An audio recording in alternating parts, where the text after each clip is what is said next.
Nous allons réparer et entretenir les navires, les aéronefs et les infrastructures que, pour trop longtemps, nous avons laissé se dégrader. Elles le font dans des conditions difficiles et trop souvent avec l'équipement inadéquat. Elles méritent mieux et elles auront mieux. Ça fait 75 ans qu'il n'y a pas eu un coup de barre aussi important annoncé par le fédéral au sujet des dépenses militaires. Avec nous, François Legault, premier ministre du Québec. Monsieur Legault, bonsoir. Bonsoir, M. Roy. Est-ce que pour le Québec, dans votre perspective, c'est une bonne nouvelle que d'accélérer à ce point-là les dépenses militaires? Oui, absolument. D'abord, c'est bon pour le Canada parce qu'on sait que M. Trump n'est pas fiable. Et donc, le Canada, c'est la même chose en Europe. Là. Je vais être à Paris dans quelques jours pour le Bourget. Ils ont la même réaction. On ne peut pas se fier à Donald Trump. Donc, il faut investir plus en défense. Le Canada, l'Europe. Mais bon, quand on parle d'investir en défense, c'est des navires, on est capable d'en faire, des avions de surveillance, on est capable d'en faire, de l'intelligence artificielle, des technologies de l'information avec des compagnies comme CGI. Donc, le Québec est bien placé pour aller chercher sa part des budgets fédéraux. Et même plus que sa part. Est-ce que vous mettez, parce que vous venez de le dire, on a Bombardier, on a des entreprises, on a l'intelligence artificielle, est-ce que le Québec, dans votre esprit, pourrait aller chercher plus que sa part de la population canadienne? Bien, je vais tout faire pour aller chercher plus que notre part. Vous savez que dans le secteur des navires, des sous-marins, des corvettes, des brises-glaces, oui, on a de la capacité à Lévis, à Sorel, mais il y en a aussi chez Irving dans les maritimes, il y en a aussi en Colombie-Britannique. Donc, moi, je pense que les astres s'alignent bien parce qu'en plus, on a un ministre des Finances puis une ministre de l'Économie qui connaissent bien le Québec, qui connaissent bien nos entreprises. Donc, moi, je vais tout faire pour aller chercher plus que le 20 quelques % que représente le Québec. Monsieur Legault, on vous entend depuis l'arrivée de M. Carney, puis vous êtes vraiment très heureux de la conduite des choses à Ottawa. Vous dites on va travailler main dans la main avec lui, il parle économie, je comprends ce langage-là. Est-ce que ça fait que, résultat des courses, vous êtes plus fédéraliste que jamais, là? Je pense que ça n'a absolument rien à voir. L'économie, avec ce qui se passe avec M. Trump, là, ça devrait être la priorité de tout le monde, qu'on soit Québécois, Canadiens, Européens. Avec ce qui se passe, il y a un ralentissement des investissements des entreprises. Donc, il faut vraiment être obsédé d'aller chercher le plus possible d'investissements économiques. Puis ça donne bien. Mark Carney pense la même chose, puis connaît ça, puis a autour de lui des Québécois qui connaissent bien nos entreprises. Donc, il faut en profiter. On serait fou de ne pas en profiter, là. Non, bien sûr, mais il a dans sa liste, M. Carney, en fait, vous avez mis dans votre liste Contrecœur, le port de Montréal, la ligne de transport électrique entre Québec et Terre-Neuve. Ça, c'est le jeu. Vous êtes à 100 % dans le jeu fédéral dans ce sens-là. Est-ce que, par exemple, un gouvernement du Parti québécois ferait en sorte que ces projets-là seraient moins bien guidés? Bien, écoutez, moi, je pense qu'effectivement, dans le contexte actuel, là, où l'économie, ça doit être la priorité dans les prochaines années, je pense que M. Saint-Pierre Plamondon puis le PQ comprennent bien, là, en tout cas, les Québécois, c'est pas leur priorité de faire un référendum sur la souveraineté. Puis M. Saint-Pierre Plamondon, bien, imaginez-vous s'il est à ma place demain matin. Il veut pas que ça marche, le Canada. Il veut faire la démonstration que ça marche pas. Donc, c'est le pire moment pour avoir M. Saint-Pierre Plamondon comme premier ministre du Québec. Là. Je pense que les Québécois vont de plus en plus comprendre ça. Oui, mais donc, conséquence, vous vous définissez maintenant clairement plus fédéraliste face à un PQ souverainiste, là. Elle est là, vous le dites vous-même. Non.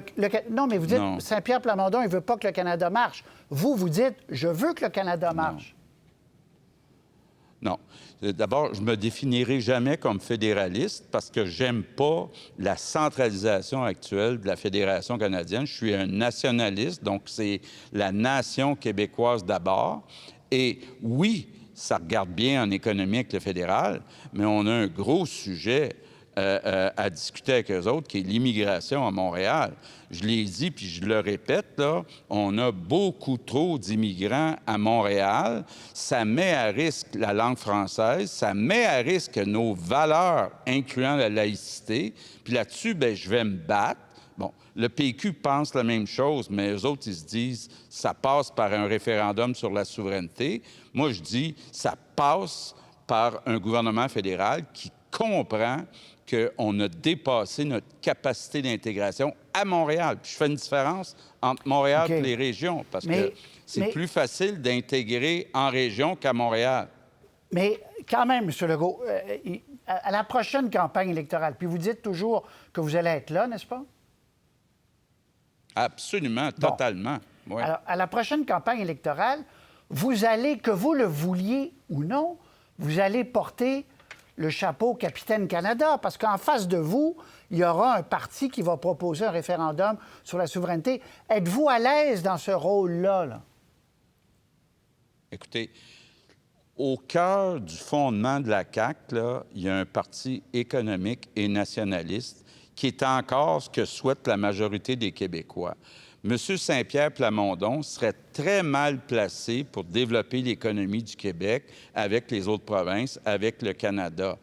D'un autre côté, que ce soit Pablo, Charles ou Carl, le chef du Parti libéral du Québec, il ne faut pas s'attendre que c'est ce chef-là qui va exiger de réduire l'immigration à Montréal. Ils ne sont pas nationalistes, ça ne les intéresse pas.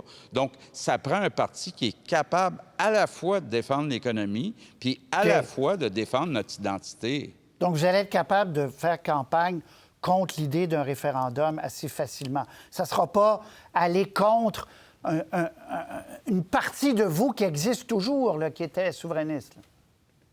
Oui, mais écoutez, même j'ai des amis souverainistes qui me disent c'est vraiment pas le temps de parler de souveraineté, puis surtout pas le temps de faire un référendum sur la souveraineté avec ce qui se passe avec Donald Trump. Donc, même les souverainistes souhaitent pas qu'il y ait un référendum.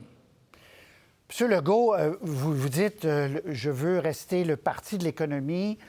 Est-ce que vous voulez autant investir dans la filière batterie ou la déconvenue de Nordvolt vous a pas comme jeté, malgré tout, une petite douche froide, là? Bien, il faut investir dans plusieurs secteurs, mais il ne faut pas arrêter d'investir dans le secteur de la batterie pour des véhicules électriques. On va éventuellement avoir de plus en plus de véhicules électriques, puis on a la chance d'avoir des minéraux comme le lithium pour faire des batteries, puis on a une dizaine d'entreprises à Bécancour qui vont très bien, qui investissent des milliards de dollars, qui créent des emplois de qualité. Maintenant, il ne faut pas juste investir dans ce secteur-là, il faut investir. Chez Hydro-Québec, on a 200 milliards de projets. C'est le plus grand chantier de l'histoire du Québec. Les minéraux critiques, là, que ce soit le graphite, les terres rares, le zinc, le nickel, on peut tout développer ça. Puis là, bien, on ajoute la défense. Aujourd'hui, on parle beaucoup d'aérospatial. L'aérospatial en défense, c'est une opportunité extraordinaire pour Bombardier, pour le Québec. OK. Puis Nordvolt, aujourd'hui, quand vous regardez cette grande annonce, à laquelle conclusion vous êtes arrivé là, sur... Est-ce que vous prenez une part du blâme qu'on est peut-être allé trop vite? Oui.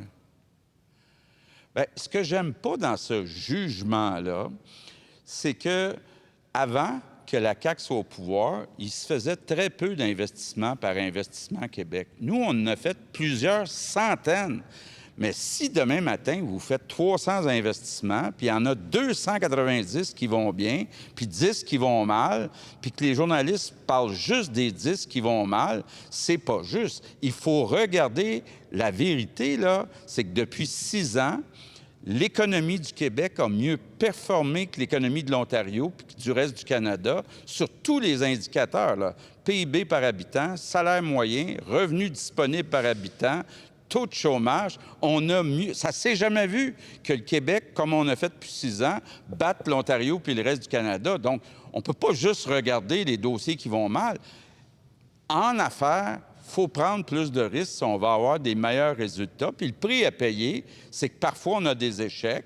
Puis là, bien, politiquement, bien, avec les journalistes, c'est un peu difficile parce qu'on parle juste des dossiers qui ont mal viré, plutôt que de parler des centaines de dossiers qui ont bien viré. Venons à batterie, là, je voyais un reportage dans un des médias ce matin sur Vail. C'est extraordinaire ce qui se passe chez Vail à Bécancour, dans le secteur de la batterie. Donc, on ne peut pas juste se concentrer sur ce qui a mal viré. C'est comme ça en affaires. Si on n'a pas, si on prend pas assez de risques, on va avoir un moins bon rendement. C'est comme ça en affaires. Si on fait juste quelques dossiers, bien, on en manque des dizaines, des centaines qui étaient bons puis qui finalement ont bien viré. Ben oui, vous dites, ça fait partie de la prise de risque et si c'était à refaire, vous dites, je le referais pareil. Bien, là, c'est sûr, c'est comme, comment ils disent ça, le lundi du corps arrière qui dit, c'est à faire, j'aurais fait les 10, puis j'aurais pas fait celui-là. Mais regardez, à un moment donné, avant, là, on ne sait pas lesquels vont bien aller puis lesquels vont pas bien aller. Il faut garder, aujourd'hui, on a investi dans une compagnie qui va lancer des satellites. Moi, je pense que ça a des chances de marcher, mais ça se peut que ça ne marche pas. Mais à un moment donné, si on prend jamais de risque, on s'en va nulle part. Très bien. Un sujet de préoccupation des gens, puis là, on a vu la tuile qui est tombée à l'hôpital Maisonneuve-Rosemont, qui est un peu devenue le symbole de choses qu'il faut rénover, mais c'est la santé. Vous avez dit d'ailleurs à l'hôpital, on va regarder ça, parce que c'est pas normal que le courant a encore lâché, là.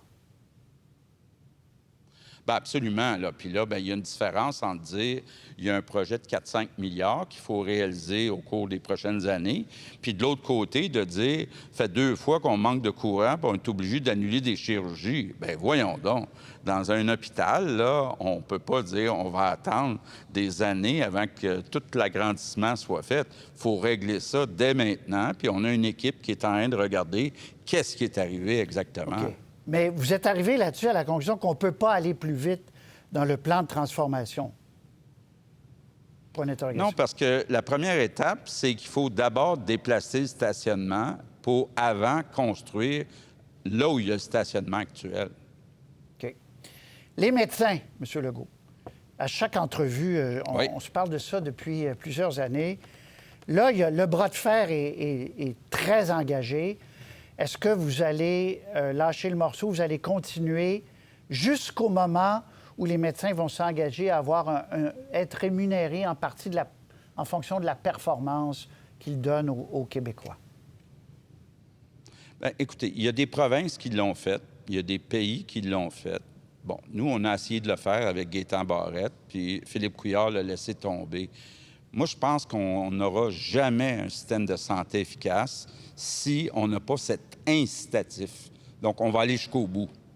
Et est-ce que vous voyez des lueurs d'espoir? Voulez-vous prendre une gorgée d'eau? Est-ce qu'il y a une lueur d'espoir? Prenez une gorgée d'eau. Je vais vous poser ma question plus longuement d'abord. Est-ce qu'il y a une lueur d'espoir dans un négo avec les médecins? Parce que ça ne peut pas durer non plus... il y a une date d'échéance. Il y a un moment où c'est fini. Là. Oui. Bien, là, on a pris l'engagement de ne pas faire... Parce que ça prend un projet de loi là, pour changer le mode de rémunération, de ne pas forcer l'adoption de ce projet de loi avant la fin de la session qui a terminé vendredi dernier. Donc, ça nous donne l'été pour échanger. Bon, du côté des spécialistes, on parle avec Lucien Bouchard. Du côté des médecins de famille, on me dit que les discussions vont quand même bien. Je pense qu'il faut le faire pour le bien des Québécois. Okay. C'est pas une bataille entre le gouvernement et les syndicats. Il faut le faire pour le bien des Québécois, comme ça a été fait ailleurs dans le monde. Très bien. Ça clique, Monsieur le Premier ministre. Pouvez-vous être plus clair? Parce que Éric Ducharme n'a plus votre confiance. C'est ce qu'on comprend, là, le PDG actuel. C'est pas ce que j'ai... Ce que j'ai dit, c'est que je vais attendre les conclusions de la commission avant de répondre à cette question-là.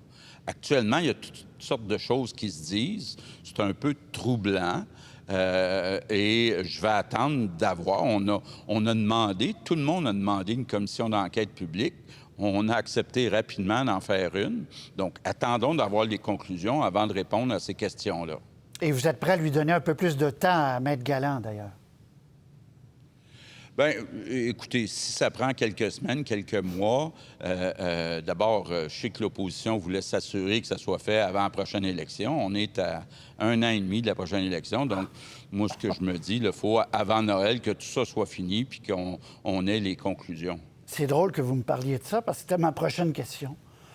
Est-ce qu'il y a une hypothèse, une seule, 1 % de chance que s'il arrive telle chose ou telle chose dans la négociation avec M. Trump, que vous demandiez aux Québécois cet automne un mandat pour être réélu, élection anticipée? Est-ce que c'est possible?